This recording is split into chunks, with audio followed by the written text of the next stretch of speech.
Today we're trying out the new Hasty Bake Dang Good Brine. Gonna use 1 cup of brine to 1 gallon of water. We're gonna put some warm water in initially just to get the salt and the sugar to melt. Gonna give it a little bit of a stir up to mix it.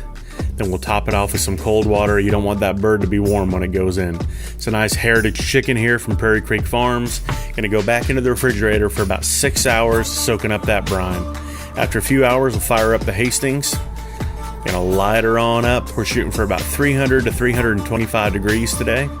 Gonna crank it down into the smoke position. After 6 hours, drain that bird, give it a quick rinse. There's not too much sodium in the brine, but you don't want it to be overly salty. Using Hasty Bake Gourmet Greek seasoning today, covering the whole bird.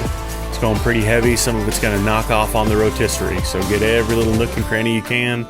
Take some butcher twine, we're gonna tie it up so nothing's flopping around.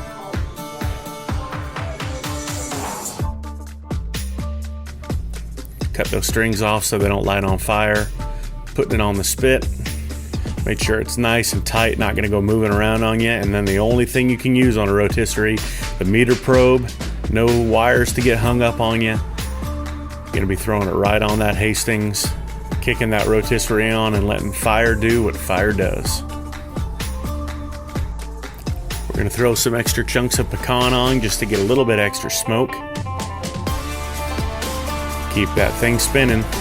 Keep that meter checking the temperature. We're gonna go ahead and do a setup right here on the cook. We're choosing poultry, chicken, it's a whole bird. 165 is a safe temp. Got the probe in, gonna let it go ahead and go to work. It's detecting the internal and the external temperature on this thing. This probe is amazing. It does a great job. It's the only thing you can use for rotisserie. My favorite part is it tells you how long you got left on the cook. Got some good color. We're gonna keep this thing rolling. Bring it back over here. I'm gonna go ahead and pull the rotis rods and the forks out. They're hot and I don't want them to keep cooking the bird from the inside. Then we're gonna let the bird rest on the board here for about 20 minutes to let all the juices redistribute. Come on back here, take the strings off it. Now it's time to slice it up. I'm gonna slice it and leave the meat on the bone here because I want you to see how juicy this thing is without getting any extra board sauce on it. It is absolutely squirting out juice. That brine did such a good job of keeping this thing tender. It's got orange peel and tarragon and herbs in it. Can't talk enough about how good it is. Thigh is nice and moist. Breast is nice and moist. You got piles of juice on the inside of this bird. Rotisserie is such a great way to cook chicken. You get a nice crispy skin. That brine does such a good job keeping it moist.